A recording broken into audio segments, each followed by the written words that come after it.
Everyone is a loser in the messy saga of Ousmane Dembélé and Barcelona. We have to stop this right now, Xavi Hernandez said. The day he took over as Barcelona manager, Xavi had insisted that in his right position, worked on well, Ousmane Dembélé could be the best in the world and that extending the Frenchman's contract was a priority. Sitting alongside him, a little giddy at the opening of a new era, was Joan Laporta. The Barca president, who had declared Dembélé better than Kylian Mbappé a week earlier, flashed a knowing smile. Understood, he said, and everybody laughed. More than 2 months later, no progress has been made.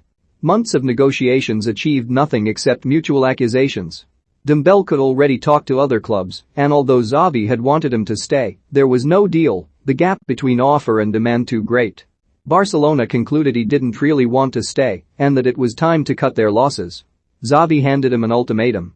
Renew your contract with us or go now. Or, don't. It is 12 days since the Barcelona manager told Dembélé to leave and 11 since he left him out of the squad, warning that he would not play again. It is also 11 days since the director of football, Mateu Alemany, concluded that Dembélé didn't want to stay and should go. Before 31 January, Alemany said. That, you might have noticed, is on Monday, but Dembélé is still at Barcelona, if not on the pitch, the central figure in both this window and the club's immediate future. Unless talks with Paris Saint-Germain that started on Sunday reach a positive conclusion, deadline day will almost certainly end with Dembélé at the club. The day after delivering his ultimatum, Xavi followed through on the threat, guided more by the club than his own inclinations, and left Dembélé out, a decision repeated 4 days later. That morning, Alemany made the club's position public. Dembélé is not committed to our future and must leave.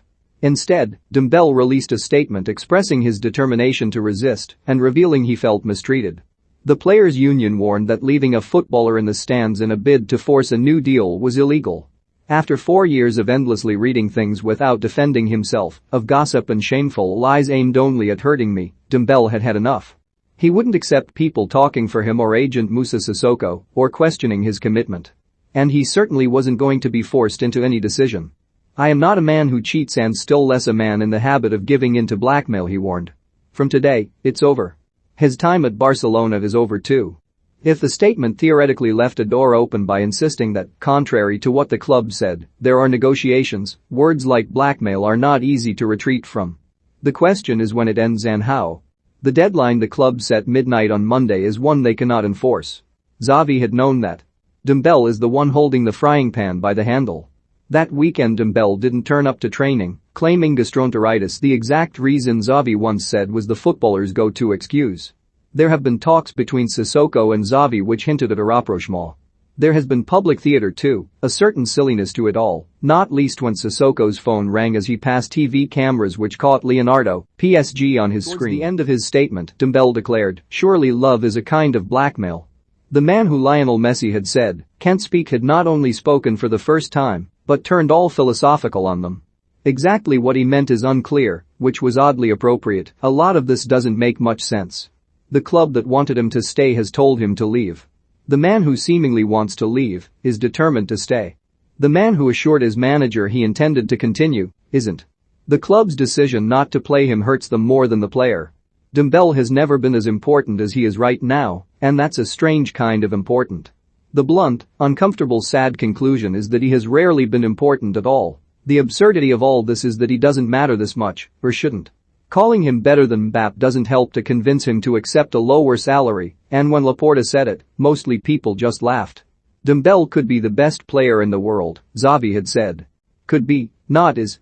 This is his 5th season. There have been glimpses of a superior talent, but his presence has been fleeting, almost incidental. A transfer fee of €140 million, 12 injuries, a third of league games started, 31 goals. Choose a standout moment, and many fans would recall that miss against Liverpool. There is a cruelty in players like Dembélé standing accused of suffering more injuries than anyone else.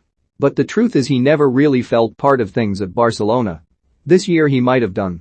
He had affection, a manager keen to work with him, and departures made him the differential talent. He had a team that actually needed him. A club that needed him too, even if it was to leave. And that's the key. Trapped by his salary and his potential, Dembélé is simultaneously a symbol of the crisis that engulfs Barcelona and their potential way out of it, a problem inherited from their past, and a hope for their future. Dembélé has become the player who conditions everything. This is all of their futures, not just his. An agreement on a contract extension would have secured a player the coach called fundamental and spread his salary and amortizations over a longer period to allow for other players to arrive too. It didn't happen, so they gave up on that and tried to make him go, seeking a sale, or at least a saving, that would permit short-term maneuverability, signings lined up in anticipation.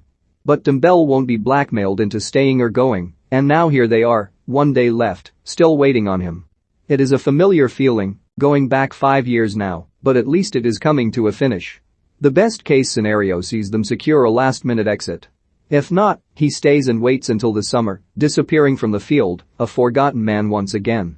Unless they change their minds once the window actually closes, backing down from a threat no longer of any value, and choosing to use an asset they could do with, Ousmane Dembélé will never play for them again. His total stopped at 129 often forgettable games. Instead, he will sit there, alone, watching them play without him, his Barcelona career sadly ending much the way it went.